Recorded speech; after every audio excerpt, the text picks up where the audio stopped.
When I was started off 50 years ago as an entrepreneur, the word entrepreneur didn't exist. People were told to become lawyers, to become doctors. The idea of rolling up your sleeves and creating things was seen as a slightly dirty word.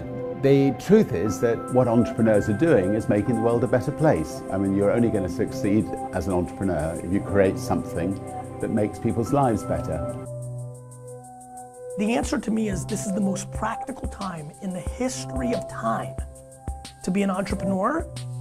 And like, if you even have 1% thought around doing it, do it. And not do it at the expense of anything other than your leisure. You're gonna join this at the expense of watching Breaking Bad. You're gonna do this at the expense of playing Madden 25th anniversary. You're gonna do this at the expense of going and drinking a couple of craft beers with your buddies. Like, can't you give that up for a year to change your entire life? Everybody has it in them to be great at something. You know, a lot of people talk about passion and determination, when to me, it's more about effort. You know, what are you good at, what are you not good at, and then putting in the effort to figure out how to make it all work together to create a company. And so, once you have that figured out, then you just have to go for it. And if you're willing to put in the time, you know, you can make it work. It's not just that it's cheaper to get started, which is true, and especially true in e-commerce, but all of the elements you need, whether that's manufacturing capability, software production, distribution, access to customers, and of course, through platforms like Shopify, the ability to reach customers with a built-in e-commerce store all ready to go. Whatever capability you need, anyone in the world with a credit card and access to the internet can get it not just cheaper, but faster. The upside's incredible. Like, you can build a business, like you can make millions of dollars. You know what regret is? Regret is not making the money. Regret at 87 years old is laying, you know, being sick at 87 years old, laying on your couch, and for some unknown reason, remembering watching this video and asking yourself, like, why didn't I start that hat company? That's bad. If you ever thought that you were an entrepreneur or salesman or a business person, or you wanted to make a product or sell something or do it on your own, this is the moment.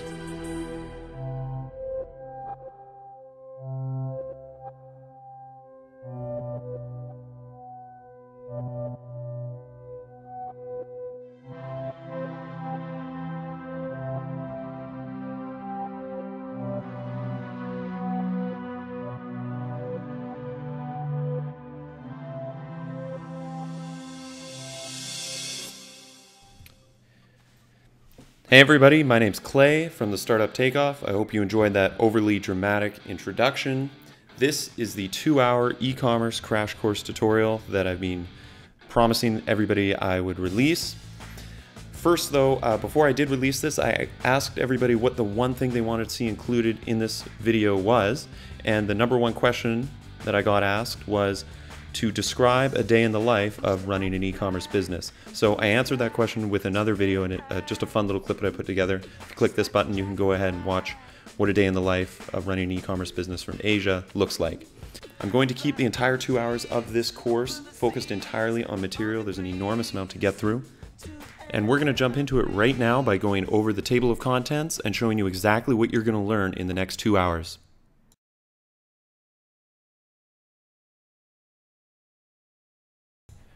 So this is the table of contents for the e-commerce crash course. We're going to start off with fundamentals, and we're going to branch out into 4 main focuses of e-commerce, and I'm going to go into each of them specifically. Also, if there's ever a point where there's a tutorial out there on YouTube for something technical or specific that's really well done and I know of it, I haven't covered that in the course, but I've referenced it and given you a link to go watch that tutorial.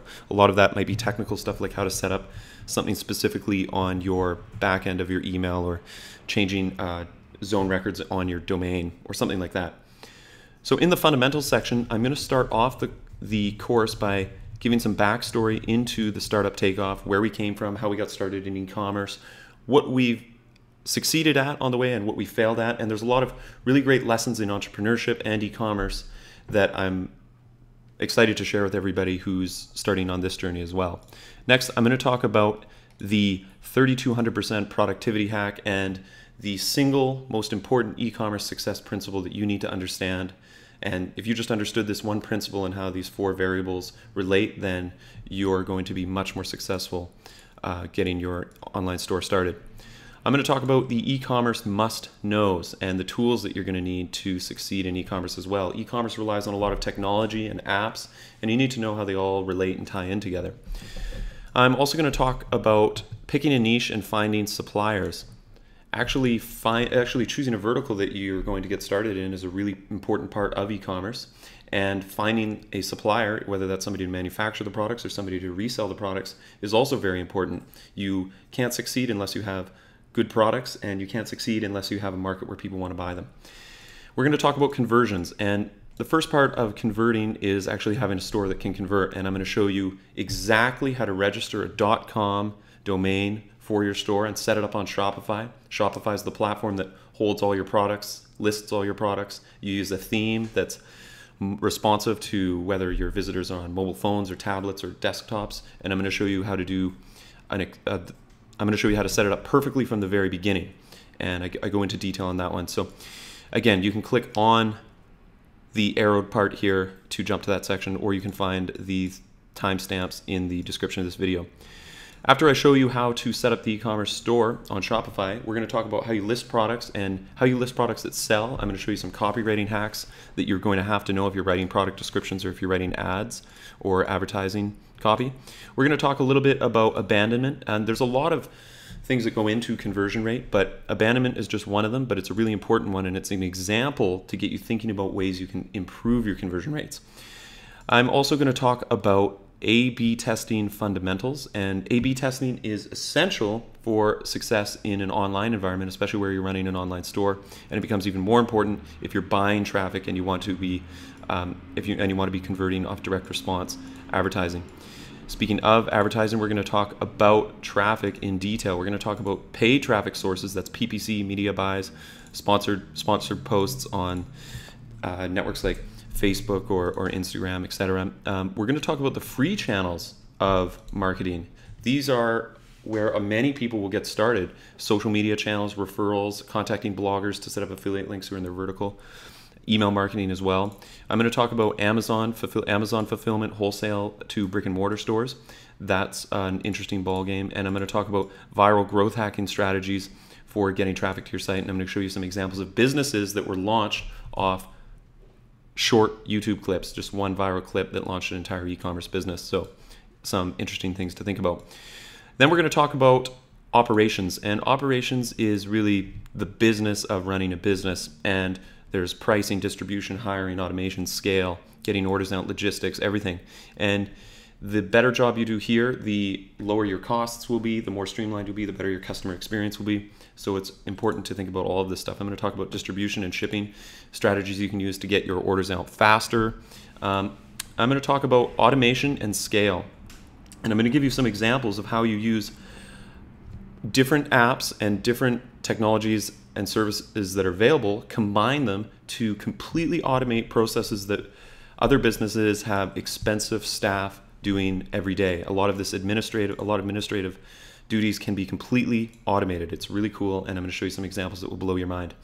We're going to go into hiring and training. You have to learn how to hire and train people, and I'm going to show you ways to do this really effectively, keep your costs down, and do it quickly. And that's operations. We're also going to talk about the long game. And the long game is really about building a business, an e-commerce store that's going to be around in the long term, that can compete with the big boys. Because online, you don't know how big a store is, especially if they've hit that minimum bar of excellence. And you can get there. You can get to the point where a visitor can't distinguish your store from the $1 billion e-commerce store, like say Zappos. And if you can get there, then you really do have a sustainable brand, and you've built a business, and you can build a business that will reward you for many, many years, potentially for a whole career.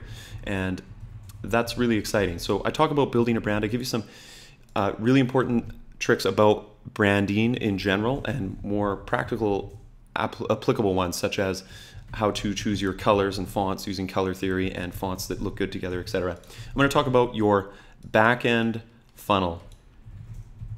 And your back-end funnel is what you do once the customer has purchased.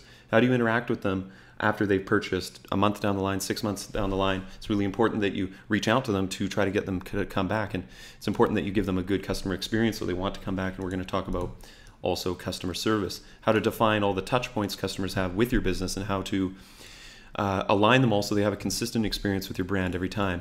I'm going to talk about sustainability and competition and some ways you can compete in the long run with big companies and other e-commerce stores. Next week also in the Q&A, we have a webinar, a live webinar, where it's going to be 1, 2, 3 hours long. We'll go as long as there's questions, and you can register for that in the description to this video. And we're also going to talk about the e-commerce in-depth course for people who want access to over 100 videos where we walk through the process of setting up an e-commerce store from the very beginning all the way to 6 months in profitability. And we've documented the entire thing with screen shares, tutorials, and discussions and analysis. And people who really want to go deep with this, and people who are really committed to building a successful e-commerce store, can register for that and learn more about it at the end of this free video. But this free video is going to give you more information than you can handle. I promise to blow your mind, and I promise that you will be so inspired to get started after this is done. It's going to be great. So let's get started. So I'm going to go into this. Let's talk about me and the Startup Takeoff and where that came from. So the Startup Takeoff is a blog that I started with my business partner about 2 years ago. And my entrepreneurial journey, I suppose, started 3 years ago, even before that. And it all started, my entrepreneurial journey started when I finished business school. I didn't really do a lot of entrepreneurial adventures when I was in university. But I'll give you just a quick backstory of where I came from and how I got into e-commerce. And I put this together because there's a lot of interesting lessons in here.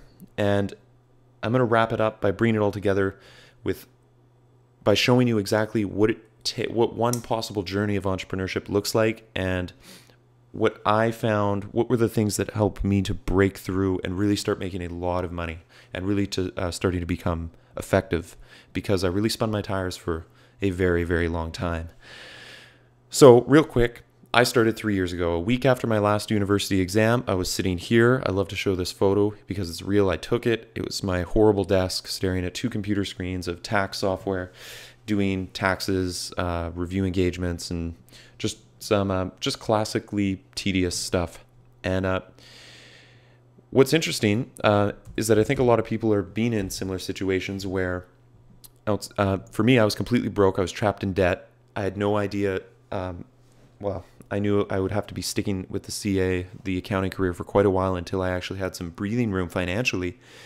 And especially for the first 4 months I was working at the accounting firm, I was only part-time because I still had 5 more courses to do online. My auditing course, my advanced financial accounting, my advanced managerial accounting. So I wasn't making a lot of money. And I was only taking maybe $1,000 home every 2 weeks. And I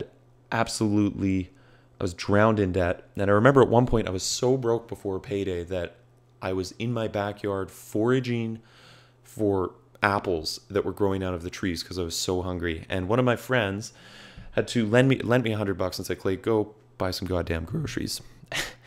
And that was definitely a low point. And frustration built.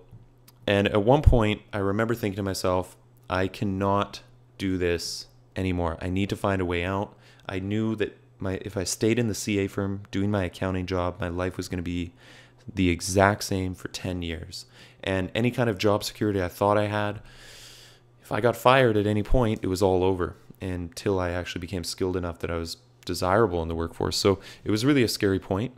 And I woke up one day and I knew that I was going to do whatever it took to make a change in my life. And since that time, I really haven't laid off the gas. So it's been 3 years of going really, really hard at this. And for me, going hard kind of means I was working my 9 to 5, 40 hours a week, but that was not very much. Most of my energy went into my own gigs after hours. So I started every day after work, I would shower and I would just go through tutorials on the internet, learn as much as I can. And I didn't have much knowledge or skill at the beginning, but I did exert a lot of effort. And I think that was really key for me being able to break through. And like a lot of people, I needed some cash, so I went to the internet and I looked up how to make money on the internet. It was super cliche, but that's what I did. And I tried some crazy ideas that I read off the internet, and most of them didn't work, mostly because I wasn't skilled, or I didn't stick with it long enough, or I had no help. But I did expend an enormous amount of effort. For one example, was the pizza box ads, and this is a picture I took. I woke up at 6 in the morning. The idea is here that you print off a sheet with the Panagore, the pizza company, in the center, and you sell 12 spots of ad space to local small businesses around there.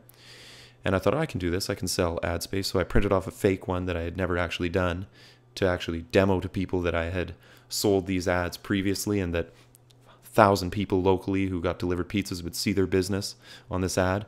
And I woke up at 6 in the morning on Friday. I went down to the industrial district. I cold walked businesses. I cold walked businesses for 12 hours. And probably over 150 interactions, I made one sale. And the one sale wasn't enough to get the whole thing going, so it was a horrible failure. Yeah. But things got even more intense when I burned the boats, so to say. And I recommend, well, if you're really going to go for this, doing something like that can be a little extreme, but it can really light a fire under your ass to get going. And I violated the terms of my employment contract when I stopped studying for my accounting courses after work, and I went full-time on the side gigs, even though I wasn't making any money from them at first. But I was just such an optimist that I thought I could do it. So this is my desk at work on the left, and then I would get home and I would work on the desk on the right, which was my home desk. And you can see I had a direct mail campaign for a web design business that I had started. And it was just, it was very simple. I was going to target older contractors that didn't have a website up and running, and I was going to sell them web design services. And I knew I had no sales experience, so I had to do a direct mail campaign. That was my angle, and it actually worked. There was my first business card. I actually got some business, and there was my first check. And things grew and grew and grew. And eventually, I managed to get to the point where I was meeting a new client every week on my lunch break. I would just go down to the bistro down the street. I'd be dressed up in my accounting clothes. I'd meet them, close the sale in about a half hour. I would design them the website, or I'd have a team on Odesk help me get the website delivered. And I saved up as much money as possible. And then tax season came, and I made a bunch more money there. And it got to the point where I had over $10,000 saved up, and I thought, yeah, this is it. I'm going to be able to make this happen now. And at this point, I knew more about online models for making money, and I was even more confident that I would be able to make it happen if I quit my job. So what I did is I sold everything I owned. I had a vehicle. I sold everything. I got a little bit more cash in the bank that way. Everything I had at that point, shown on the screen here, I bought a DSLR camera, used DSLR camera, and at the same time, a windfall came in, and a small one, and I made sure not to squander that too, and I put it all in the bank. And I was about to go on a pretty crazy adventure. I had no idea. And it's around that time that I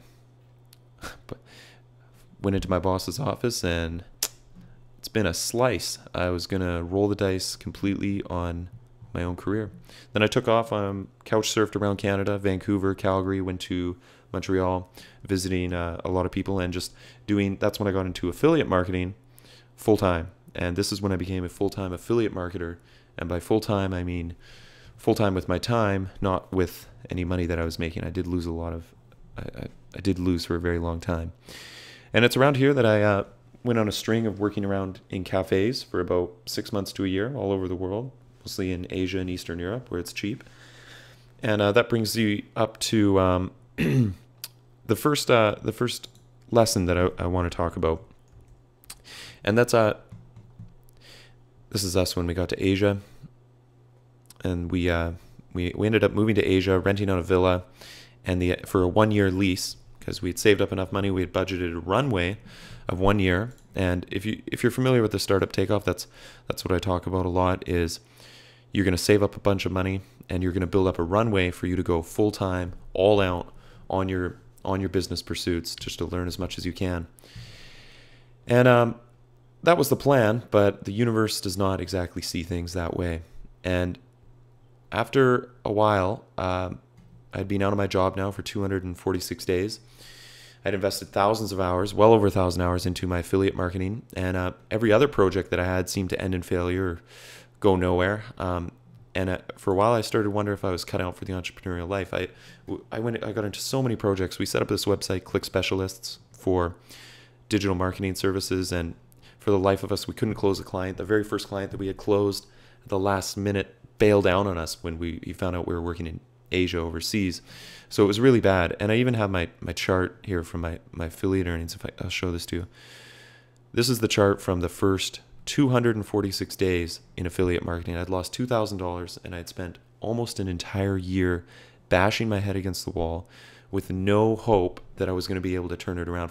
At one point, I lost over $200 a day or $100 a day for a week, and I thought I didn't know if I was cut out for the entrepreneurial life. So that was really difficult. And in that situation, and everybody will go through this. I hope it's not as painful as mine was, but just keep sticking at it because you don't know how close you are. And when things turn around, they really turn around. And I stayed focused, and finally things started to turn around. And I started to beat affiliate marketing, and it was not an accident. I was becoming skilled. I had taken a long-term view to invest in my skill sets, and that's when I first had my true taste of passive income. And at this point, I finally was picking up AdWords consulting gigs for $100 an hour over Skype. And right at the point when I thought I would have quit, and I really was thinking about quitting, I managed to turn things around. And I haven't looked back since. And this is the first $10,000 that I had made online. And that's when I knew that I had extended the runway and I could stick at it longer. That's about the time we managed to switch and move into e-commerce. And I was a happy guy. So let's go in now to e-commerce. This is about the time we started the e-commerce venture in February. And we started with a little bit of mentorship. We had friends we had a friend who had done it before who was like, told us, well, if you guys want to do it, just start, buy some product, get it in a warehouse, ship it out, set up your website. Made it sound so easy.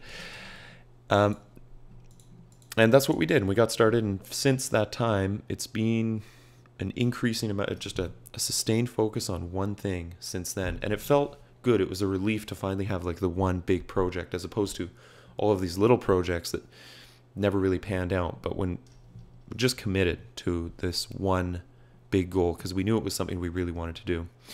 And it takes an enormous amount of effort to make a small 1% gain day in and day out, especially when pretty much everything you do, you start out incompetent at. And it usually takes 20 plus iterations to reach excellence. And I don't know if that's like your website's design or your AdWords accounts or a campaign. Usually you have to set something up 20 times or more for it to work. And what I realized around this time too is I came into a time crisis, and I realized that for everything I do, I'm sacrificing something else. And you'll notice this, you'll hit a tipping point. I call it critical mass. And it's almost like a car speeding up. Everything just peels off. And all the projects I had that were not really panning out, a lot of things in my day-to-day life just dropped to the side, and I became extremely focused. And the trade-offs, when you become very aware of what you're giving up, because you have something so important to you, it really it puts a value on your time, or you start to value your time extremely. So that's us there, just grinding away at the villa. It's also around this time I started reading a lot more. I call it billionaire brainwashing. Read as many books, especially autobiographies, as you possibly can from billionaires, people who have gone through crazy journeys. At this point, too, I was crashing Microsoft Excel once a week from extreme use. We started hiring as well because our projects just grew too large to do all on our own. And the focus became completely narrowed in on e-commerce.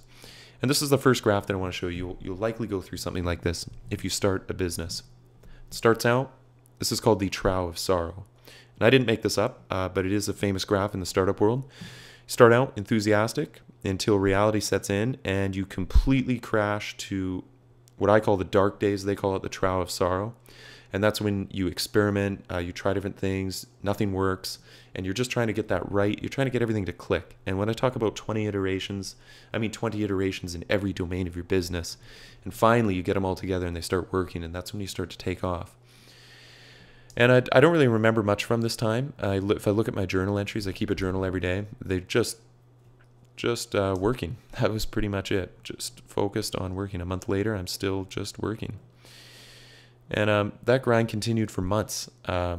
I always focused on learning before anything else. And one of the things that's really interesting that is a big takeaway, if you're already making money, it actually only takes one idea to change everything. And one key insight, one epiphany. And it's around this time that I started to, even though my passive income was still going, I was still tweaking it and I was still learning a little bit here and there. And with a few small tweaks, I was able to grow my income up to over $30,000 a month passive while I was still living in Bali. And this was really something. So let me just change the timeline on this.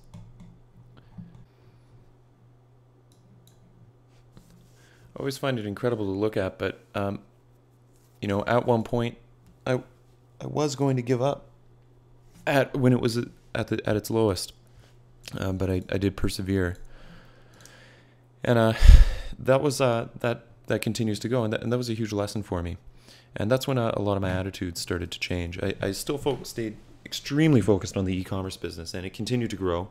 We hired cheap staff locally and had them work from the villa. That's me with one of our hires. She was great. The grind continued. We kept growing. And they say you can only connect the dots looking back. And I always had the belief that if you focus on your skills, build your skills, that those are assets. And at some point in the future, they will pay you back. It's like an investment. And I had friends be like, Clay, what are you doing with all this stuff? You know, I bought a camera. It was really bad. The photos I took were terrible. But I was learning. And the photography and video editing skills that I built over about 2 years started to pay off. I started to get a little better. And the product photography for a lot of the products in our e-commerce store, I did it all myself, and it all started to come together. And there's one of the products in our store. We sell adult toys. I don't know if I talked about that yet. It's hilarious. And at this point, another really big lesson, mostly in balance. I had been maintaining this extreme focus. We were working now 16 hours a day, constantly course correcting from feedback, and I was so determined. We were drinking raw eggs and chocolate milk, just shaking it together, just to get the quickest source of food in me. I was losing weight, and at my weakest point, in this photo here, you can see I was falling. I think I was rotting off my body, and I got pretty unhealthy. This is a picture of my desktop from that time. It was just constantly in complete disarray. And getting to about a year of extreme focus on the e-commerce business with thousands of hours invested, I saw that compounding results began to snowball. And this is the biggest lesson that if you learn just one thing from this course and this tutorial, this is what I want you to understand. And this guy, I don't know, he's a scientist, says the greatest shortcoming of the human race is our inability to understand the exponential function. And I think this is true, and it's the reason the rich get richer and the poor get poorer. They're upward spirals and they're downward spirals. And the one thing here that I'll give you as an example is if I asked you, how could you be 3,200% more effective or more productive? And one of the ways, maybe you could try 32 times harder, but that's not possible. I tried it. When I was selling pizza box ads, I might have been giving 100% of the effort I had to give. So I couldn't try any harder. It wasn't possible. But what I could ask you is, could you possibly double your effort? Are you really giving it your all? Or are you coasting about 50%? Could you double your resources? Maybe you could get access to more capital, have people align with you, find a mentor, hire help, have somebody help you. Could you double your skill level? Could you quadruple the time you stick at it? And this is really important. With the pizza boxes, I gave up right away. With a lot of things, I give up right away. But if you can do this is obviously very broad strokes here, but you can see how these things work together to multiply out. And just by doubling 4 individual variables, you can create a multiplier effect, an exponential effect in your effectiveness. They're levers, it's leverage, it's strategy. And these are opportunities that I started to see everywhere. And if you can learn to focus in on them, it will change your business and it will change your life. And for me, when I started to work more strategically, and from a standpoint of having more resources and more skills, I began to rebalance a little bit off the 16-hour days. And I realized, you can't be effective in the long run destroying yourself. And although I am more effective now, I actually exert less effort, but I have a bigger skill base and I have more people that are helping me. We have a bigger team, employees, and I stick to things longer. And what this does is it frees my free time now to read more and more books. I read now 3 or 4 hours a day, and my skill starts to improve. So it's a snowball effect. And at this point, I start having epiphanies about management and leadership, which you will too once you hit a certain stage and size. And resources start to snowball, and our e-commerce store hits through the milestones. We hit the $1,000 day, then the $2,000 day. And it's around this time that I really began to appreciate strategy and how important that is for business and for time and for your time. And if you're going to be successful, you really have to pay respect to this. And I'm going to show you another example of the exponential function and really our inability to intuitively grasp it. And let's see, traffic times conversion rate. How many visitors do you send to your site? How many of them buy? How much do they spend? And how many purchases will they make over their lifetime on average? This looks a little familiar. This is an exponential, this is a multiplied out equation. And like we saw above, we can use this as leverage. So if you're trying to get a 10 times the effect in your store, that might be really hard if you're just trying to push 10 times as much traffic. But if you just try to work on all of these individually, if you try to double your traffic, that's a little more reasonable, double your conversion rate, double your average order size, double the number of times somebody comes back, you can achieve huge results, exponential results. And this is what helped me break through and become much, much more successful in e-commerce. And if we look at each of those 4 variables, doubling your traffic, what's involved in your traffic? Marketing, your PPC, your SEO, social media, advertising, referrals. What's involved in your conversion rate? UI, website design, pricing, all of this stuff. What's involved in your order size? And how do you get people to come back? You make them want to come back. You have good prices, a good product offering, an easy to shop site. You have great customer service and great branding, so they think of you. And when you put all that together, that is e-commerce. That's a lot of e-commerce, just wrapped up in a clean way of thinking about it. And that's going to bring me into the e-commerce course. So I hope you got a little bit out of my story. I know that was really long going over the whole thing, but I think there's some important lessons in it, and I think people might find it interesting to have a look inside the box of a bootstrapped startup with $0, really, maybe a $10,000 runway. Extremely risky. It was definitely a roll of the dice, but it can be done, and I hope you got something out of seeing that. So we're going to jump in now to fundamentals, and then we're going to go into these elements, the traffic, conversion, operations, and the long game. And by the end of this, hopefully you have at least enough knowledge that you can be inspired to go out and get started yourself. So, and also make sure to register for the webinar, which will be next week, and there will be a live Q&A. So hope to see you there. So I'm going to break down a little bit more about what you're going to learn in this tutorial. So first off, what is e-commerce? What am I going to be doing? There's so many moving parts in here, and I just don't really know how to wrap my head around it. So I'll tell you right now, e-commerce, which is completely based off the internet. You don't have any brick and mortar premise. There's no physical store. You might have a warehouse with physical products, but there is no physical store. So because we are all online, we rely on apps. We rely a lot on apps, along with a lot of other stuff, but for the most part, apps. So in this journey, in this process, you're going to have to learn a lot of stuff. This is a real business too, so along with your legal, your accounting, your hiring processes, your general strategy, and your organization, you're going to have to learn all that stuff. That goes without saying.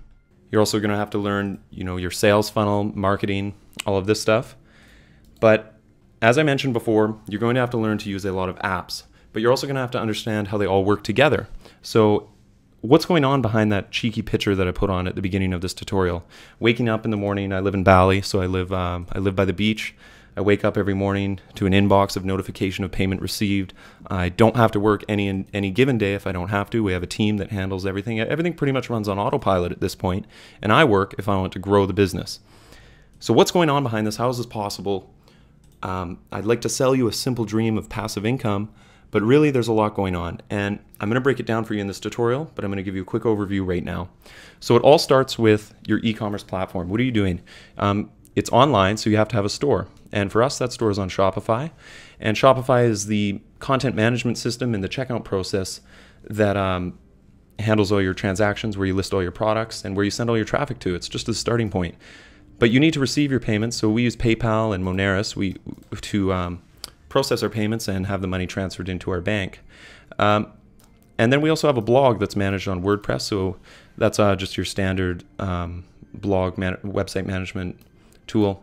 And as you get into it, I'm just going to be breaking down some of the skills and tools that you'll need to learn along this process that I'm going to teach you in this tutorial. As you get into it, you're going to need to learn and know and be comfortable with HTML, jumping into your store, making little tweaks here, bolding this, putting a link here and whatnot. With e-commerce, you're going to have to learn a little bit of PHP as well. And you have to understand it. You don't need to be able to create code from scratch, but you need to be able to understand it. That way you can jump into your store and you can change things like your navigation menus and whatnot. And it's just very, very important. And I'm going to show you how you can learn this in a very quick amount of time. You're going to need to learn things like Photoshop, Adobe software for editing images. You don't need to be an expert, but you do need to learn it. There's also a whole bunch of other stuff you need to learn. Contacting specialty suppliers. If you're going to manufacture products, you need to understand, or you might use Alibaba to contact Chinese manufacturers. You're going to have to learn how to acquire leads. And some of the big ones are Google AdWords and Microsoft Ad Center or Bing Ads, two very common ones. You're going to have to jump into the social sphere and master social platforms, not as a user, but as a content creator and a business. So Instagram on your phone is a lot different than Instagram as used by a business. Facebook on your newsfeed is a lot different than Facebook as used by a business who's running paid ads and curating content and scheduling content and using it strategically to grow their business.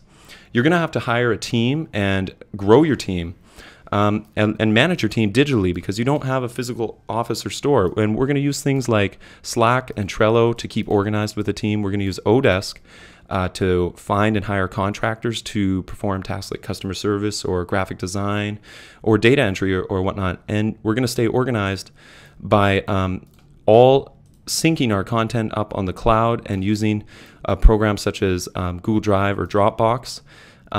On top of that, we're going to rely extensively on Gmail and different kinds of. You'll probably be managing many emails. And then finally, you have all these leads that you're acquiring. You need to manage them. You have a backend, your autoresponder set up through MailChimp. If you have customers, you probably have to handle your customer service. We're going to using a service called Callfire to manage all of our calls and get a 1-800 number. We have live chat on our e-commerce store. That's very, very useful to give clients and potential leads an option to contact you directly. So you have a live chat. We use Robin for that. We use a forwarding number with Skype to manage our phones, so we don't actually need a cell phone. There's also a host of other things. Within your website, you need to manage your stock, your inventory, things going out of stock, things coming into stock, price changes. So we use apps for that. Pop-ups, different methods of optimization and streamlining down the road. We use Google Analytics. We use Aftership and other systems to make sure clients and customers get notifications when their products are going to be delivered. There's a host of other apps that integrate directly into your store to optimize your checkout process, your cart recommendations, product upsells. And then really, once you have all this in place, you begin the process of automation and streamlining and growing. And we use tools, we use Google Analytics, Google Webmaster Tools. Services like Unbounce can be very useful, and Crazy Egg as well, which helps you visually see where people are clicking and where people's mouse is hovering over your site. So I know this is a lot of information, but this is e-commerce, and this is what's going on behind those notification of payment received emails that I wake up to every morning. And if you want this for yourself, you're going to have to learn most of this. Not all of this, but most of this. A lot of these applications you could take to expert level. You could spend years mastering. So we need to learn where to focus our efforts, and you need to learn when to hire, when not to hire, when to do something yourself, when to outsource it. You need to decide whether you want a business partner or whether you think you want to do it on your own. You need to decide.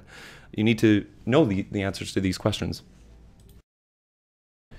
Next, I'm going to talk about finding a niche. Picking the niche is very important because this is going to dictate the next several months of your life. And if you do a good job picking your niche, it's going to make your job a lot easier. If you do a poor job, it's going to make things difficult down the line, and you're going to regret not spending more time on the analysis and thinking about what direction you were going to go. So I'm going to give you a couple strategies and a couple ideas that are going to help you get on your feet, and will help make this process a little easier. And first, what are we trying to consider when we're picking a niche? Well, there's a couple things. Price. What are the price of the products you're going to sell? What is the size of the products? And this has to do with how shipping is going to be handled. If it's a very large product, it's going to create complication down the line. What is the size of the market? So very niche products might be difficult because there's just not enough buyers. If it's too big of a market, maybe it's too competitive. So competition is also something you're going to consider. And you're also going to think about future, how long-term could this possibly be? And when you're thinking about what niche to jump into, the reality is you could jump into almost any area and start selling, and you don't have to create a new product off the bat. Take a look here at this Craigslist for New York City, and you can see every area of Craigslist has been converted into a business. And this image here just shows you that you can start a business really around anything. So when you're looking for ideas, why not go here? I'll put the link in the description to this video. This is Amazon's category listings. Massive. And this will get you some ideas as to what kind of products you might want to sell. Right up here, action figures, military figures, political figures, activities and amusement, glow-in-the-dark toys, flying toys, magnets, arts and crafts. And this breaks down all the things you can sell via e-commerce. And Amazon generally moves into areas that can be sold through e-commerce. So you know it's already tested and proven as an e-commerce model because Amazon is selling these products. And you could pick a niche this way, or you could pick several things that you might be interested in selling and then do a little bit more investigation. But this is a great starting point, very great starting point. And that's going to help you pick a vertical that is already existing. So there's definitely competition, but it's a vertical that you know can be beat and can work. Another way to pick a niche that nobody else maybe has jumped into yet, and I'm going to say go to Uber Suggest. And if you've never been there before, I've recommended this before as an affiliate marketing tool for keyword research. Uber Suggest scrapes Google's recommended or autofill terms. So if I type in where can I buy and I ask it to suggest me some terms, let's see what it spits out here. And this is going to be give you some great ideas as to really niche products that you could sell that people are looking for to buy online, non-obvious ones. So right here, where to buy stamps, where to buy coconut oil, essential oils. So essential oils, there's one idea there. So why don't we just start documenting these? I would keep a list here.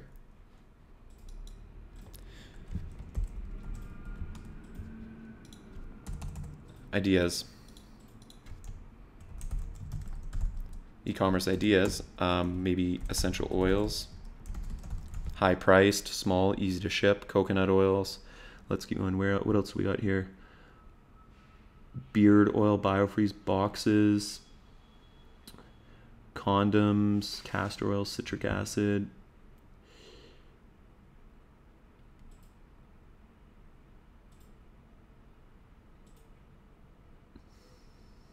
Where to buy gift boxes, specialty gift boxes. And you can see that these are a lot more specific than what you're going to see on Amazon.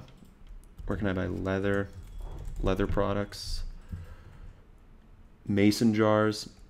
So mason jars. And oftentimes it's a lot easier to pick a very specific product because it's so much easier to market. Mason jars, that's such a specific product. It'd be very easy to find a manufacturer, a wholesaler, or a drop shipper. And when you niche down like that, you pigeonhole yourself, but it just becomes a lot easier to build an audience around it. Your pay-per-click campaigns become a lot easier. There's less keywords for you to consider and to bid on, and you can optimize for the fewer keywords much better.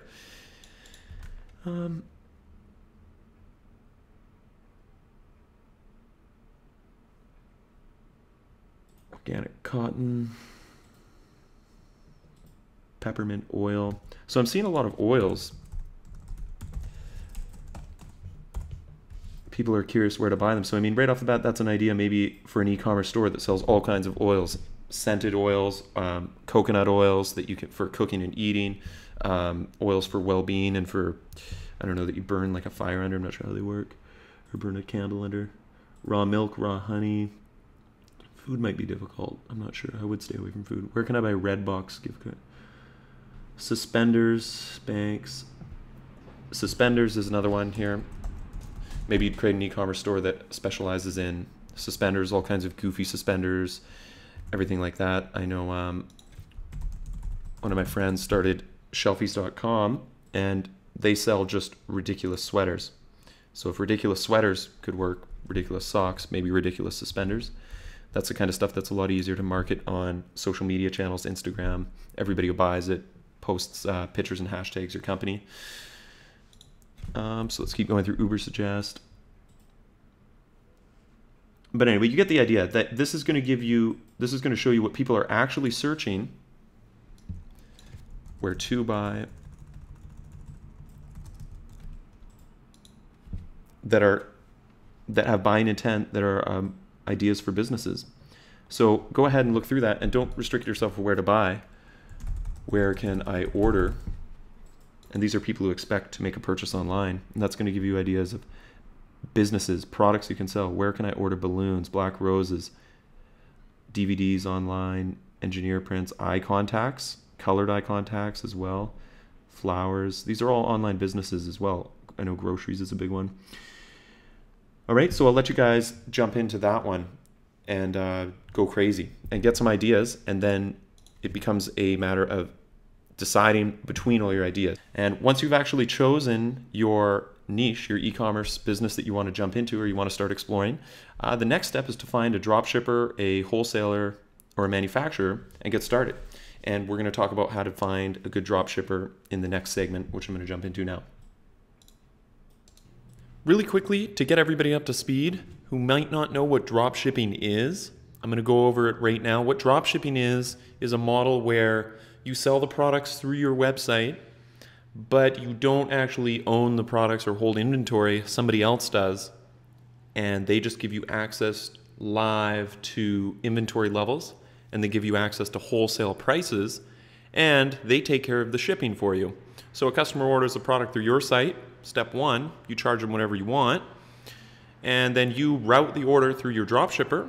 The customer doesn't know about this, and then the dropshipper puts your branding on the packing slip, gives you the tracking information so you can send branded emails, and your customer receives the order, assuming it came from your warehouse when you were just reselling through a dropshipper who holds a massive amount of inventory and has got the logistics and fulfillment side down. So that's how dropshipping works. And if you can find a great dropshipper who has access to hundreds plus products at great rates, it's going to make your job a lot easier in getting started, because you don't need to go find and source products. You just have access to a huge list of all of the top selling products, as well as a bunch of statistics on what is selling, etc. And that'll help you get going right away. Now I'm going to talk about finding dropshippers and suppliers. And this is in the fundamentals section because it is so important. If you've walked through our product niche selection, you've now decided after all your research, and we recommend you do a lot of analysis. This is going to help you be more successful in the future. You don't want to go too quickly on choosing what products to sell. You really want to put some thought into it. The next most important part is finding somebody to ship those products for you. Talk about what a bad dropshipper is. A bad dropshipper overcharges you, so expensive products, poor selection of products. They might also have, they're going to have poor customer service. And the worst part though is, no control over branding. A bad dropshipper is not going to control what the packing slip or the inventory slip says. A good dropshipper will be able to put your brand name on the package, so when your customer receives it, they don't even know it came from a dropshipper. That's really important. You don't want, if you're in this for the long haul, you don't want your customers to see a different company on the package that got shipped. And the other worst part is no control, or I should say less control over shipping times. Sometimes a poor quality dropshipper will get your order and they won't even send it out for 3 days. So you want somebody who's going to be quick, responsive. Every single day you can rely on them to get the orders out. And as you get bigger, it becomes even more important to get a quality dropshipper. So how do you find a good dropshipper?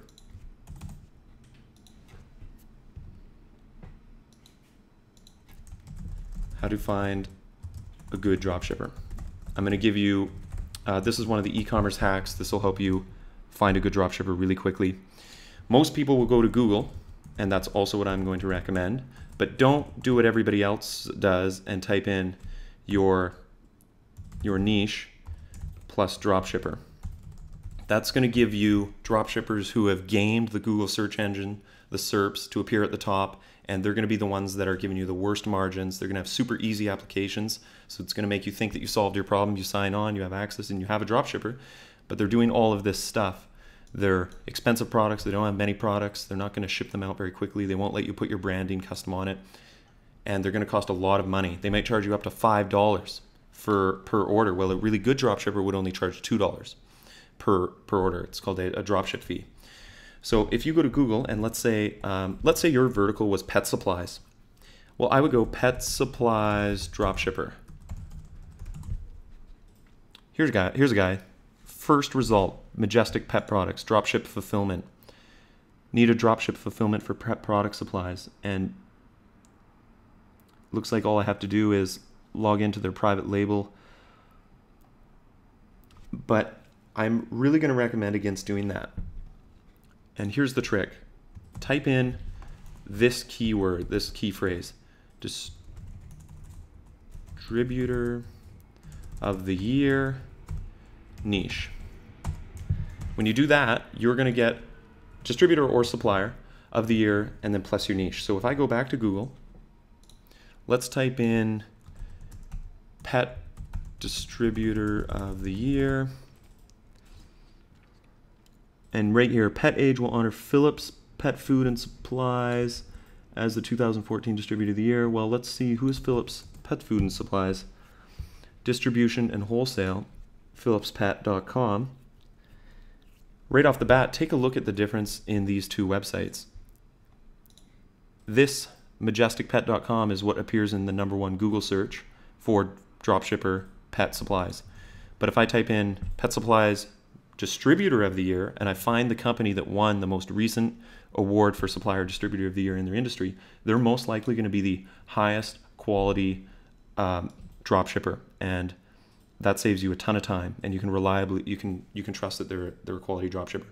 Now, how do you get them to dropship products for you? Sometimes you actually have to negotiate. They don't just take anybody on, and there's a little bit that goes into it. I'm not going to go through it in detail in this video to keep it short. The next thing I'm going to talk about here is talking to manufacturers, finding people to actually manufacture products, and that we're going to go to Alibaba. Alibaba lists Chinese, Philippines, factories all over the world that are marketing themselves or that list themselves on here and say they can make products for you. So if I go pet supplies,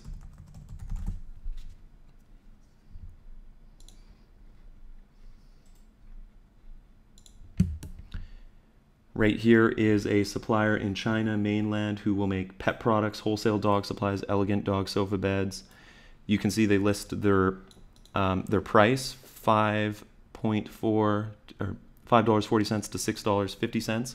There's a minimum order. So if you're willing to, if you have a little bit more money and you want to, and you really believe in a product, you can get them to make a custom product or something that they have ready to ship or ready to make, and you can send it to a warehouse somewhere in the US most likely.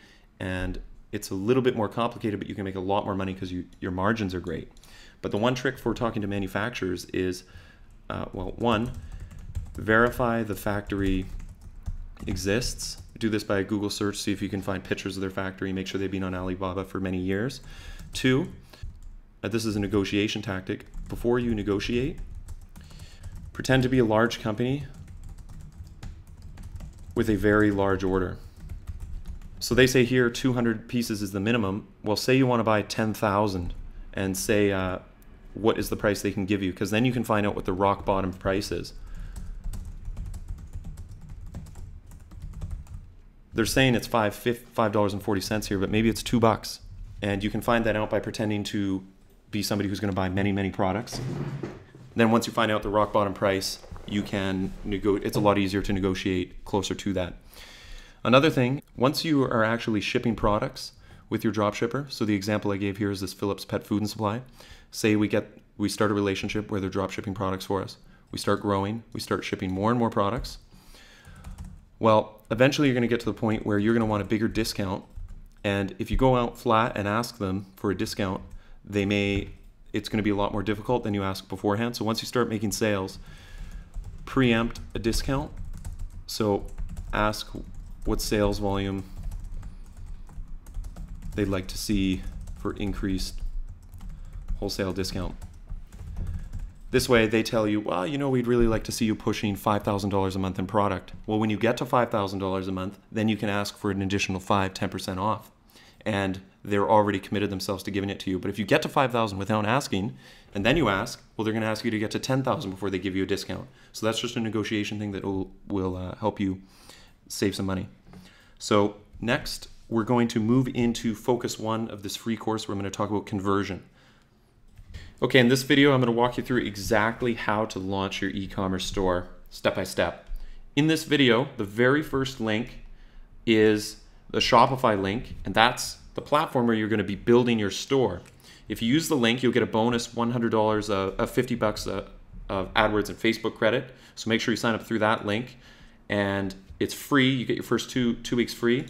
So click the link and go ahead and enter your email. It really is easy to get set up. Click Get Started. I'm going to make a password, and then I'm going to select my store name. I'm going to call it Essential Oil Online. Actually, no, I'll call this My Essential Oils. Create my store.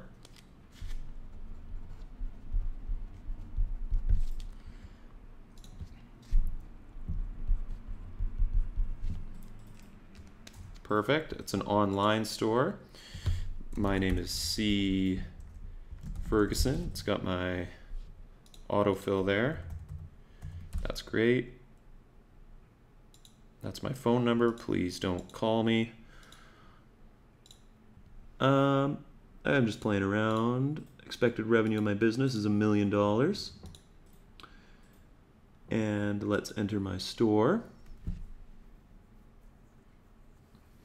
Cool. So now I'm set up on my store, and the first thing I'm going to do is select a plan. I'm going to get started here. The one that I want is, let's see here. We don't need necessarily to get into gift cards, reports, and cart abandonment yet, so we can start on the most basic one. So I'm going to sign up for the $29.99 a month. I'm going to block this out. This is my credit card. Sign up on that.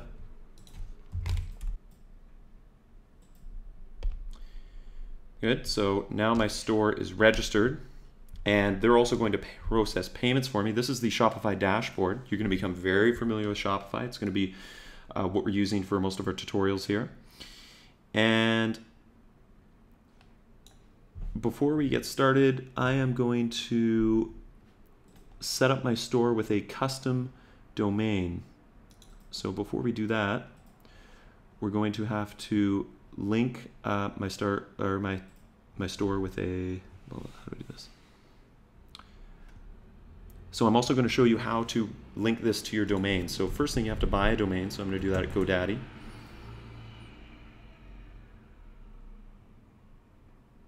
I'm going to see if myessentialoils.com is available.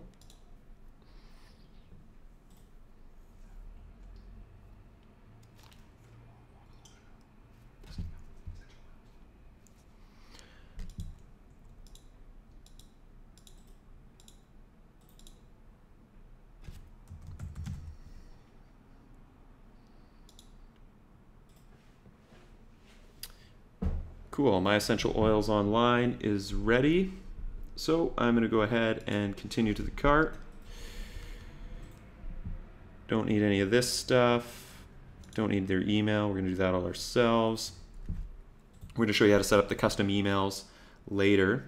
Term, Just going to do it for 1 year here. Proceed to the checkout. I am a returning customer. So I'm going to purchase this, and I'll show you the next step in a second here. Cool, so I just purchased the site on GoDaddy. The next step, I'm going to have to go to the domains. Inside My Essential Oils, I'm going to have to go into the Shopify, log into my Shopify store. I'm going to go into Settings. I'm going to go into Domains. And then I'm going to add an existing domain, and a domain I already know, which is essentialoilsonline.com. I'm going to add the domain. Cool. Let's set our A record to here. I copy that. I go into GoDaddy. I go manage my domains.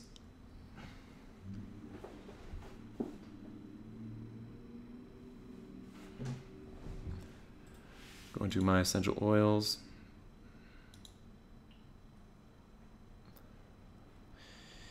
Go into domain details, hop into the DNS zone file. It's unavailable right now because I just registered the domain, so I'm going to have to wait. So I'm going to pause this video and then start it when I can get in there. It's usually about 2 hours.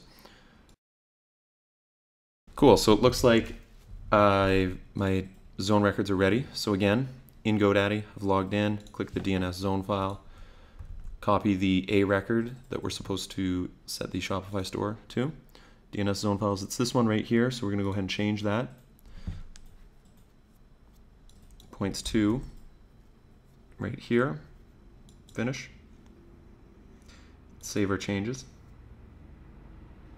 There we go. So now we set our A host to the Shopify domain IP. That might take about 2 hours to come into effect. So I click Done. And now if I go and I type in myessentialoilsonline.com. Right now it's going to be a park domain. Will be opening soon. Oh, here we go. So look, it's already linked it up. That was instant. And we can see here it's on Shopify. So once the store is built, this is the domain that it will appear on. And that's how we get our store registered. I'm going to now move on into setting up the store. Because you're on Shopify, Shopify uses a theme or a plugin that will give the architecture or the skeleton for your website. So it's really important to choose a good theme. And the default theme, and this is our follow along site that we registered, and I'm going to give a link right now in a button to the tutorial on how to buy a domain, register with Shopify, and set up your store. And now we're going to go through how to set up a theme on your store. If you look at the default theme that Shopify gives you, you can see it is super basic. They give you an example product here, and they really want you to add your own product. Ignore them. Yes, yes, yes. And there's everything you need on a theme to launch your store, but the default one is not very good, not very robust. So we recommend Mobilia, and the Mobilia theme is a package that you can install that comes with four different styles, and it's responsive, so it works really well on mobile phones and tablets and desktops. And by getting a good theme, you're going to save yourself a lot of headache down the line by not having to do a lot of customizations. You just do the products, the images, and the writing. You focus on content, and the actual how it all fits together across all devices is taken care of. So what you do to install the theme is you log into your store's backend, and when you're in the backend, we're going to go into themes. In themes, we're going to go to upload a theme. I'm going to choose the file. I'm going to find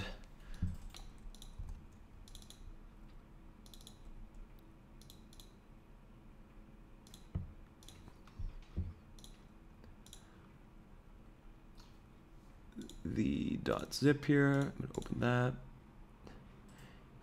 I'm going to upload the .zip. And there my theme is being created.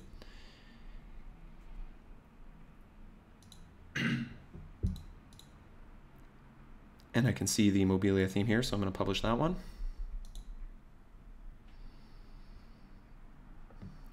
And my theme is now being published. And if I view it on the site, we can see how it's changed the look of the store. And from here, we'll be listing products.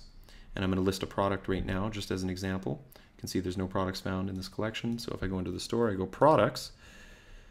I'm going to add a product. I'm going to call this my first product. Content goes here. I'm going to call the type of this product a widget, and the vendor is essential oils. Sell it for $99.99. Compare at price, nothing, SKU, all the stuff. We're not going to track the inventory. The inventory would be linked up via an app to either your inventory stock in your warehouse or the inventory stock provided live by your dropshipper. Images, let's choose an image. Let's find something on my desktop.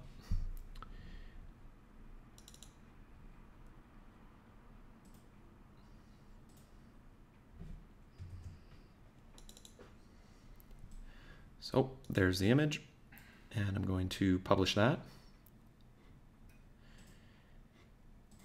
And now when I go to my website, I can see in the catalog, there's my first product, and it has like a built-in quick view and everything like that. And I would go out fleshing out my selection of products based on what the availability is with the dropshipper, or if I am actually manufacturing the product, it's a little more involved. You have to do the photography and do all the writing and and everything there. So that's how you list products. And now I'm going to go into how you optimize your site's design and its interface. To keep this video brief, though, I am just going to talk about what the most important points of conversion optimization are. And the first one is cart abandonment. 60% of people will abandon their cart. They'll add something to their cart on your store and then they'll leave. But when they add something to your cart, they've often entered in their credit card or their contact information, so you have their email.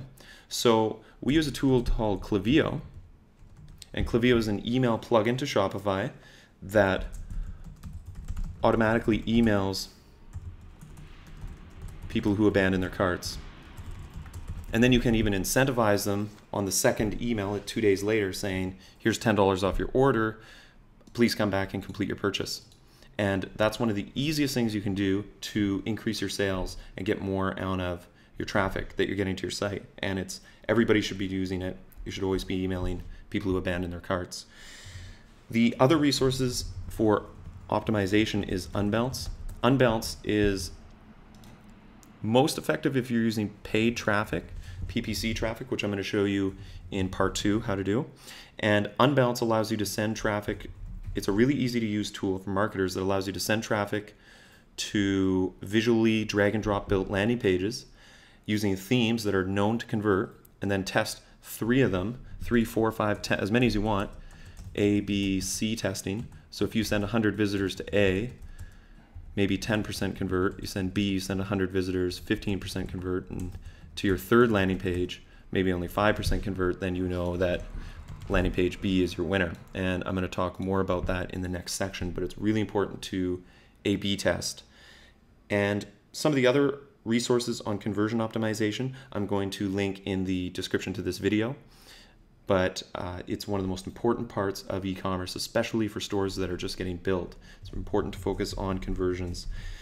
So what I want to talk about now is some conversion secrets and just best practices that you really have to learn if you're going to be writing any kind of ad copy or if you're going to be writing any kind of product description that sells. And pretty much what you need to learn is write ads that get clicked and write copy that sells.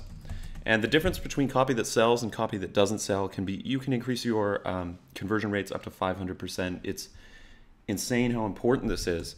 And in one sentence, what you need to understand is that features tell and benefits sell. And this can be a little bit hard to internalize when you're not familiar with it, but when you see results from tests that you run, you really start to understand this.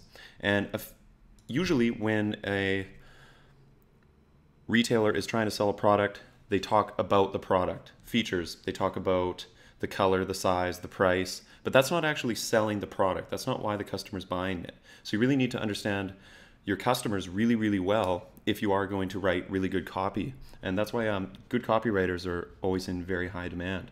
And I'm going to give you one more concrete example. Something that you're going to be doing a lot of in e-commerce is you're going to be writing a lot of product descriptions. So imagine you're selling flowers.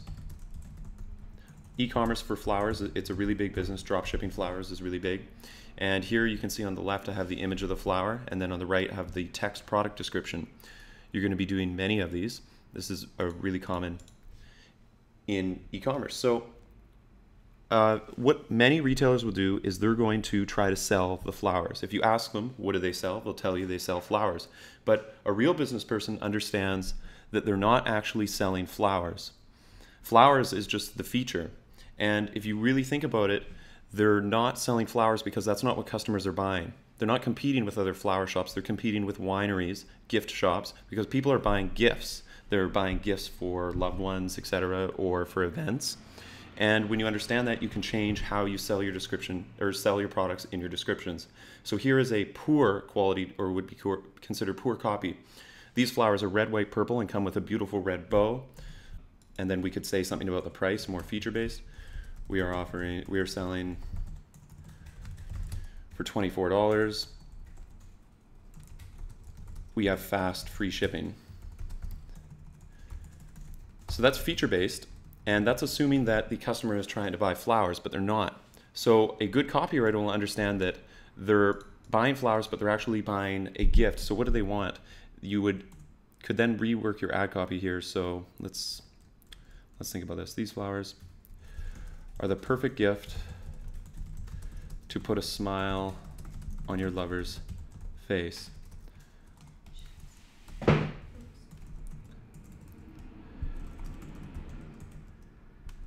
You will shock your loved one with how thoughtful you are when you buy these flowers.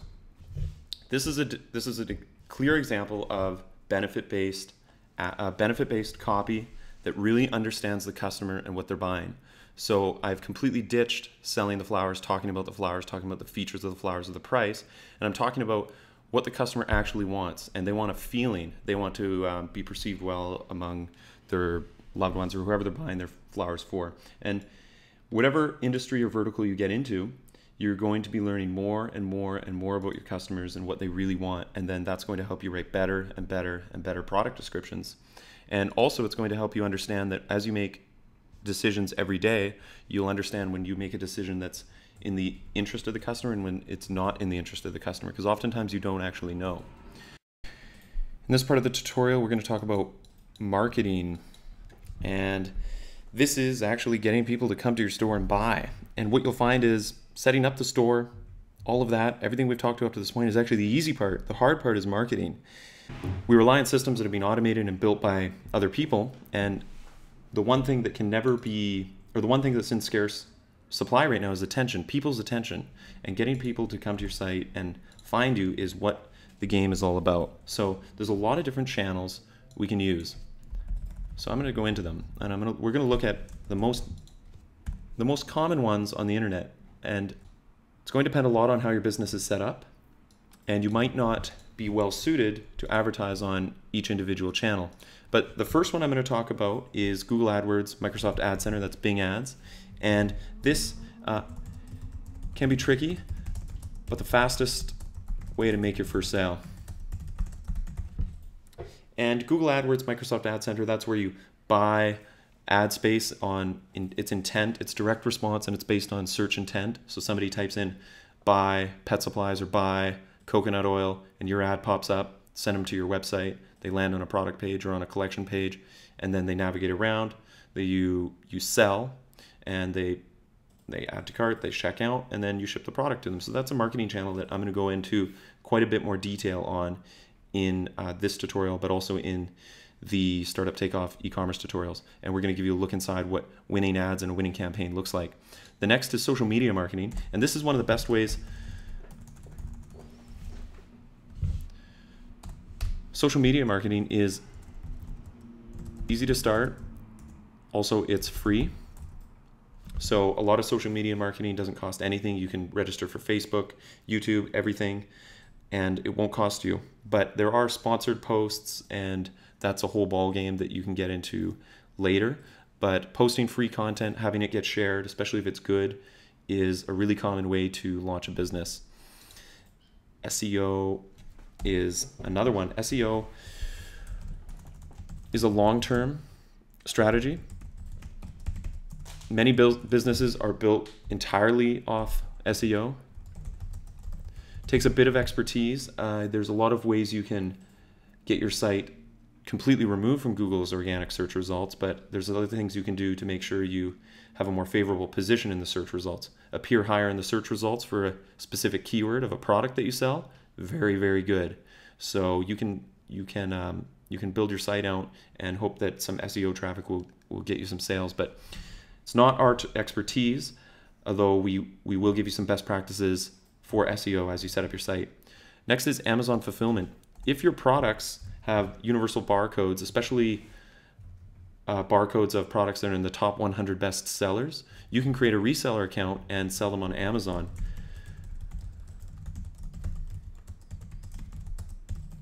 The thing with Amazon is there's thin margins and the pricing can be a little bit tricky to get right. So you're going to need to have a really good drop shipper, or you're going to have to buy wholesale the products yourself and either get them fulfilled by Amazon or get them in your own warehouse. But there's huge volume.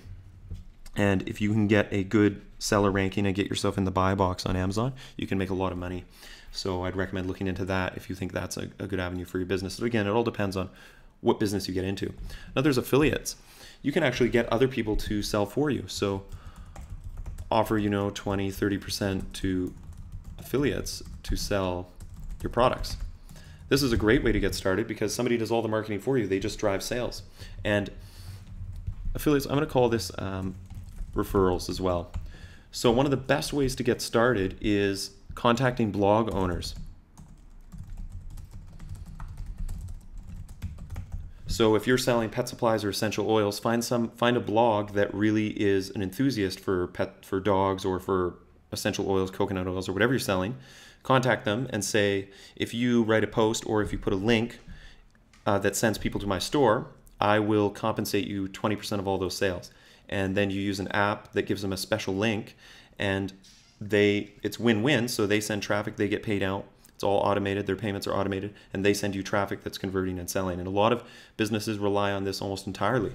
And it's a great way to get started that doesn't cost any money. It just takes hustle, which is perfect because that's what you have a lot of at the beginning. So you can create an index of 100, 200, 300, 1,000 bloggers in your vertical and contact every single one of them and ask if they could put a link to your store. And you can supply them with 250 by 250 pixel ads, banner ads, display ads, and they can drive traffic that way. So that's a really good strategy for when you get started.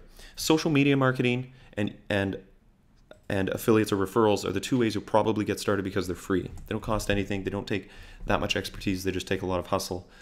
And so next is email marketing. This is usually to retain customers. But if you have a pop-up or somewhere to opt in on your site, you can harvest emails and then put them in a funnel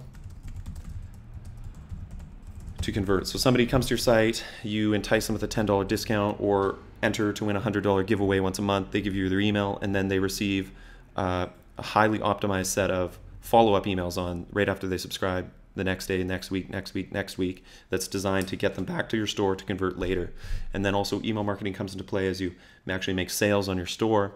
Then you can segment your buyers, people who bought this type of product, that type of product, and you can also run promotions. So if it's Valentine's Day, then you can send a promo for Valentine's Day if that's relevant to your niche, or as Christmas comes up, Black Friday sales, everything. Really important, mostly in the long run. We're going to talk about that later. Facebook advertising. This can be really effective when you're starting out. It's relatively cheap to test. It's very visual based, so you want to make sure you test lots of ads with many different images. And it's a great place to start because it has hyper specific targeting. So the targeting is great, but also if this is your first place you start with paid traffic, it builds your brand. Your Facebook page gets you likes, establishes you. So if somebody ever in the future comes and checks out your store or your site, they can see on your Facebook page you have 1,000 likes, and a lot of them you paid for, or you promoted your post, and that's how people found you and liked you. But it still looks, it's the legitimate way to build your Facebook profile and presence. The targeting is really great. So if you sell a niche product like aromatherapy products, essential oils, or dog supplies, pet supplies, you can target everybody who likes Pomeranian dogs or Russell's, I don't know, what kind of dogs are there? Yorkshire Terriers or Pit Bulls or anything like that. And if you're selling pet products for dogs, then you can target those people, and you can really carve out some high ROI campaigns. Facebook advertising, really great. Go through tutorials on how to learn it, and I really recommend it. Google AdWords, Microsoft Ad Center, we already talked about that. Next one is wholesale brick and mortar. What this means is that it's another way you can hustle. If you have a bunch of products, or wholesale is a great way to get started as well. If you want to sell large in bulk, so say you're selling pet supplies, you could scrape Google Maps using a tool like Google Map Scraper, anything, or Gmap Scraper, and collect the emails or contact information of every pet supply store in the United States, have all their emails, and start contacting them saying, this is our price list, these are the products we sell, and those products might be from your dropshipper, or you could actually contact manufacturers on Alibaba and have those products in a warehouse yourself and sell large orders, 20 plus maybe even at once, to physical stores. This is really good. And once your store itself gets big enough, this will become a channel on its own, because brick and mortar stores will see your e-commerce site, contact you, hi, do you have a wholesale price list? We'd like to buy many products. And so that'll happen naturally, but you can also, instead of waiting for them to contact you, contact stores that might be looking to stock products. The retail stores are always looking to stock products. Usually they have a few vendors that they go to, but if you're good at sales and you're good on the phones, you can contact these people, and if you can sell them, they'll become clients, hopefully repeat clients too, especially if you provide them with good prices and products that actually sell. So next, oh yeah, and on wholesale as well, you can get your products into dropshipper warehouses.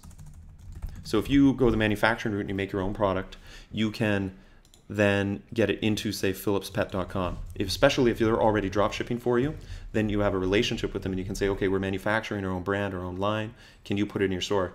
And then you have your Chinese manufacturers manufacture it, and then once you've paid that cost, you immediately get some of the money back, because Phillips Pet or whoever your warehouse is or your drop shipper, they're going to buy them off you. And then everybody else has access to Phillips Pet's product listing, can see your products there, and it opens up a new channel of affiliates almost, or drop shippers that are selling your products. So that's another really great way to go. I'm going to talk about one more avenue, and that's I'll call it viral or growth hacking. And this is a way you can really quickly launch a business and prove an idea before you even actually fork out the cost to buy products. And the first one is Kickstarter. And you're probably familiar with Kickstarter. You might have seen campaigns on there before, but go check out Kickstarter.com. I'll give you another example is a viral campaign to launch your business, your e-commerce store. And this works well if you have one specific product that you want to sell. So the two examples I'll give you are, this is a really popular YouTube channel that has over close to 8 million subscribers, the Shady Sluts prank. And what he's actually doing, I don't know, I'll let you can Google it and see what it is, but there's actually a brand of sunglasses called Shady Sluts. And he created a video that was designed to go viral, and that one viral video launched the entire e-commerce brand. The other one that you might have seen is Dollar Shave Club. This was a multi-million-dollar e-commerce store built off a 90-second YouTube video. So really, really effective if you have the chops or to make something like that. So think about this. Think about what you're going to do. You're going to spend a lot of time trying out different avenues, and it's going to be a while until you find that market fit. And as I described in the beginning, the trough of sorrow. You're going to have to slog through that as you make things work. But I'm going to give you a few tips. I'm going to jump into Google AdWords as my example and case study because that's where I have the most experience, and I hope you learned something. We're moving on now to focus 3 of this e-commerce course, where we're going to go through operations. And operations has to do with automating your store, scaling your store, hiring, staffing, pricing, distribution, shipping, all of that stuff. So I'm going to start by giving you an example of what automation is and what it looks like and how we can leverage technology and the internet to scale our store quickly. So an example I'll use from today. Today, me and Drew, my business partner, we went out and we had a business expense. We had meals and entertainment, or T&E, I think it is. So I have a meal, and immediately I pay with our Amex business credit card, and Amex now has a record of the transaction. Next, I take a picture of the receipt with an app on my phone called Receipt Bank that immediately scans it for text and information, finds out who it is, the price, and creates a record of that. And at the same time, American Express takes their record of the transaction, and both Receipt Bank and American Express are linked up to Xero, our cloud accounting software, which then receives the actual receipt, takes the information out of it, has a record of the image on file, and then it also takes the transaction from American Express and produces my profit loss, my expense statement, my income statement, my balance sheet, and updates our company books instantly. And we're going to take it one step further. This is Pakistan on the left, and here we have Sahid Nawaz Rawalpindi, or in Rawalpindi, Pakistan, who is for $3.33 an hour going to reconcile the bank statement with the receipt and go on to produce all of our financial statements and do all of our bookkeeping. And this is the system we'll use to scale from any size all the way up into the millions in revenue. So it really doesn't take a lot to have your bookkeeping handled. This is an example of how powerful automation can be. Actually, for operations and handling orders, we use a lot of apps for that too. And in Shopify, we use something called eCom Hub. And eCom Hub takes the orders and automatically sends them to your dropshipper. And if your dropshipper has an XML feed live that you can plug into, you can use that. Or I have a tutorial here. I'm not going to go through it because it's not going to be useful for everybody, but it's about 10 minutes long, and it's how you create a spreadsheet that has an index, a database of all your products and their costs. So you can export your daily orders from Shopify, and you can find out exactly how much money you made that day on your profit margin, and it will spit out CSV files, spreadsheet files, comma CSV spreadsheets for you to upload to your supplier and get the orders out. I'm going to talk now about pricing really quickly. I'm going to link this thread into the description to this video. If you're not a core, I recommend you try it out. So here's a thread: what psychological tricks do retailers use to get people to spend more money? And people go on and post some pretty good answers. So the anchor decoy, and that's when you anchor a really high price and then you sell at a much lower price. Exclusivity, that's running sales, promotions. The middling effect is creating products that are priced not to sell, but to create, to make products beside them look like more of a bargain. The magic number 9. So now you might see this in Walmart. This is really common that you see everything ends in 9 because we think it's a little cheaper than actually, if it's $39, we think that's cheaper than $40. You also see $99, $39.99. Just as a side note, if you're selling luxury products, don't go .99. Clear everything off at 0, so it would be $40, $50, $100. For luxury products, or a lot of times .99, when you enter prices like that, they can be perceived as a bargain, and if you're selling high-end goods, you don't want to do that. So pricing is a whole ball game, but go online, read some books, and see what information you can dig up. This is a great thread that I'll link in this video's description. In Focus 4, we're going to talk about the long game, and if you're in this for the long haul, you're going to have to consider things like branding or customer relationship management. How are you going to keep them coming back? And when you think about it, think about the businesses that you go back to, businesses that you really love, businesses that have great customer service, businesses that give you a great selection of products, that have great prices, that are just a great experience to interact with.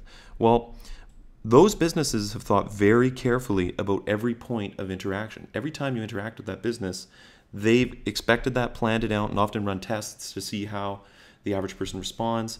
And they've also gone through extreme lengths to make sure that their business is identifiable, unique, and stands out. And they do that through branding and relationship management with their customers. And this is really important if you want to be competitive, if you want to grow really big. So I'm going to talk a bit about technical elements of branding, and then we're going to go into customer service, your funnel, and then I'm going to talk about big picture stuff. So these are the subjects we're going to cover here really quickly. First off, this is really important to think about when you start your site, branding. As a rule of thumb, no more than 2 colors. Make them complements, and you can see here, look up color theory. So branding, Google color theory, and look this up. So choose 2 colors for your brand, make them complements, and those are colors that are beside each other on the color wheel. And then also know your opposite color on the color wheel. So the opposite of light purple is green. And these are colors that are extremely high contrast and look good against each other. So you use your opposite as your call to action, often on buttons like your add to cart button. And you can use these 2 colors and then if you go on, say, 99 logos, where you're going to get your logo designed, or Fiverr, where you get your logo designed, give them those 2 colors, give them the 6-digit, the hex code for your colors, and then they'll create logos based on those colors. And then all your fonts, you use these colors. All of your styling on your site, you use these colors. All of your banners, headers, everything. You're gonna become very familiar with these colors. Next, fonts. No more than 2 fonts. Stick to 2. Don't get fancy with any more than that. And as another rule of thumb, headlines in sans serif, body of text in serif. Okay, and you've got to get this right from the start, because you don't want to be changing your font, because that's your branding. It has to be consistent from the beginning. You can see here I have 3 fonts. Kind of looks gross.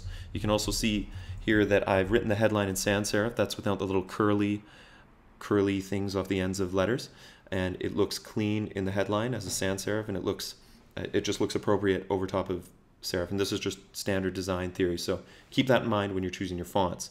That's some basic branding for you. And also make your logo, or when you choose a logo, keep something simple that can also be used as a watermark on any materials that you produce for your email, or any banners, any sales banners, or anything like that. That's also really important. Moving on, let's talk a little bit about customer service, customer experience. So customer service is every time they interact with you, how are you serving your customer? And really, a lot of this is automated and some of it's not. So a lot of your customer service is done through email. And some of these emails you may actually write. So email. And I'm going to write automate this. So if every time you got an order, you had to email your customers their confirmation, this would be really difficult. Fortunately, it's handled for you. And that's called your order confirmation email. And that's part of your customer service. It's a touch point with your customer. So you have to think about all the touch points with your customer when they place an order. Their tracking code, if they have a tracking code, you can get an app like AfterShip that will send them updates as their order is being shipped to them. Asking for a review, or emailing them for a survey, how is the service? Anytime they email you with a direct inquiry and you respond, that's also a customer service inquiry. And have a care at your domain email address, and eventually you'll grow and you'll hire a customer service rep. And we'll go into a little bit more. You want to add channels for them to reach you, and they can reach you through email, but they can also reach you through maybe live chat on your site. Maybe use an app like Olark or Robin, and that's where they can initiate a live chat with you and talk to you. And this is really good when you're starting, because you can talk to people on your site. An app like Olark, so live chat, use Robin or Olark, you can look those up. Olark, you can actually initiate chat with customers on your site. This is great when you're getting your first customers and you want to talk to them. So live chat, there's email. Make it clear and obvious. You want to have FAQs or static docs. These are really high converting. It's important to have an about us, contact us information, shipping information. Have all that information, everything you're going to get asked, have it clear and easily found on the site. Next is phone. So you have chat, email, phone, and then these live docs, reference documents. Phones, you want a 800 or 888 number, and I'm going to show you how to get one of those. Go over to CallFire, and on CallFire you can buy a number, an 800 number, and you can see here this is our 1-800 number for our business, and you can see all your call stats when the call volume is highest. It kind of correlates with the work week. And the cool thing is you can then go into your IVR and you can set up a forwarding number, and it can forward it to a Skype number. So here I'm in Skype and I've blocked it out, but this is my Skype number, which is a local number, and anybody who phones it, my Skype will ring. So now in CallFire, I set up a simple IVR that transfers the call directly to my Skype. So somebody calls the business number and my phone rings via Skype, my cell phone. Cool thing is, CallFire, you can set it up to send to 3 different numbers. So a customer calls you, and then if you have a customer service rep, you have a business partner, and yourself, all 3 of your Skype phone numbers ring, and the first person to answer it gets to reach the customer, or gets to talk to the customer. So if you grow your business, this is scalable all the way up into the point where you have 50 phone calls a day. So that's how you would handle your phone lines. You can also set up an IVR, and this also records all your calls. So if you have employees, you can listen in on the calls. That's really important for customer service. And do some reading up on it. What is a great customer service experience? What businesses do you like interacting with? How do you want your company to come off? How do you want to be perceived? And that's all stuff you have to think about. Next, I'm going to talk a little bit about the back-end funnel. So I talked about customers getting a confirmation email, and that's done through Klaviyo, which I'm going to have a link to sign up through in this tutorial, in the description to this video. And Klaviyo handles all of our emails. And you can see here we have flows. So an abandoned cart, if somebody goes to checkout and they abandon, 2 hours later we send them an email that says, did you forget your order? And it links them back to their cart with those products still in it, so they don't need to add them to their cart again.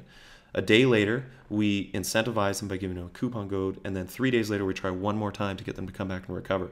This is all automated. Another one, it would be, say, our non-buyer autoresponder. So if somebody subscribes via our pop-up or subscribes on the footer to get a coupon code, we immediately send them an email with that coupon code, and we begin telling the story of our brand and our company. And then they're put into a funnel that we can optimize and test, and we have all the analytics where it's built right into Klaviyo here. And a day, maybe every 2 days or 3 days or 4 days or once a week, they receive an email in a drip. It's called a drip or a funnel or an autoresponder or a newsletter. And that's designed to turn them from non-buyers into buyers. And that's just an example of one of our email flows. You also have, once you get big enough, then you have autoresponders set up for buyers. So once they buy, they get put into a different funnel. And you can get even more specific because you can customize this based on what they bought and send them more relevant product recommendations. I'm sure my recommendation here for you is to sign up to Amazon. Start the checkout process, put something in your cart, then abandon, and see what emails Amazon sends you. They're really good. They're a leader in email marketing, so you can learn a lot from them. Subscribe to all your competitor sites, make a test purchase on all your competitors, see how the product arrives, see what their shipping is, see what their shipping times are, call their customer service, talk to their customer service reps. So I would say there, annoy your competition, and get an idea of who's doing a really good job and who's not doing a good job, and see if there's things you would want to implement into your customer service experience. So for one of the last bits of this free course, I'm going to talk about competition, sustainability, and something that I recommend you do when you start in order to survive in the long run and survive playing side by side with some of the biggest e-commerce stores out there. And this is what I would recommend. Once a month, spend all day thinking. Don't do anything operational in your business. Don't do anything even growth oriented. Just spend all day thinking, because the complexity of your e-commerce enterprise is going to grow and grow and grow and grow, and you're making so many decisions day by day that a lot of times they're emotional decisions, or they're decisions that are on the flag of immediate feedback that you're getting. So something happens in a day, you have a bad day, and then you make a decision the next day to act on that. But if you don't look at the big picture, you can kind of get caught up making decisions that are not prioritized correctly. So you can work on something that is really low priority when there's something that should be done that's much more important, but you weren't able to identify that because you didn't actually even think about it. And this also helps you troubleshoot and spot problems in your business. And an example, I'll show you an example from, I started doing this with Drew back when we started. We called it the Jeff Berger Minutes. We just once a month we would write down everything to do with our business, and we'd ask the most important questions. We'd write down what was our goals for the next month, the next 6 months, what we really needed to learn, what were the challenges we were about to face. And this became a really important document for centering us and refocusing us. And here's an example here of one. You can see here we talked about what our biggest learnings in the previous month were, and And then one of the last things we talk about is what we need to learn for the next month. And it becomes really obvious if you actually just look at the data. And another thing I recommend is write out all the questions you don't have the answers to in your business, and then answer them. And an example here is from the new year. After about a year in business, I wrote down about 130 questions that we didn't have the answers for our business, that were critical for how our business ran. And just go through it and answer your own questions. An example here is for customer relationships. What are some possible strategies for pre-purchase flow? And I just spent the time thinking about it. What are the strategies we can use? How does it all relate? Run some models, look at the data you currently have, and this will help you get a really strong understanding of your business. One of these things here is what are things we can do to increase our average order size, setting a goal and figuring out what are the levers, what are the key factors that tie into our goals. And this also helps spot problems in the business as well. And you'll start to understand your business really well. So an example here is what are some of the customer service inquiries related to, and we have a very good idea of all of the inquiries we receive now. And when you get to this point, when you can specifically name out every situation that your business runs into repeatedly, then you can systematize it. And by systematize it, I mean creating a step-by-step process for dealing with every possible situation, so you can create a reference document and train somebody on that document, and give your business a consistent user experience to every customer who interacts with you. And that's part of growing big in the long run. So that's it. That's the e-commerce free course. I really hope you enjoyed it. It was a hell of a lot of fun putting it together. It took a really long time. I know people are going to have a ton of questions. So here's my email. Get back to me and I'll answer privately, or I'll do a YouTube video and answer your question so everybody can see the answer. If you're interested in going deeper, check out this video where we explain the masterclass, and it's more of an e-commerce walkthrough / mastermind where we go over all of the nuanced, specific parts of the business that if we tried to put them all in this free video, it would be 25 hours long. So this is the end. It's been a lot of fun, everybody, and I hope you enjoyed it. I'm out.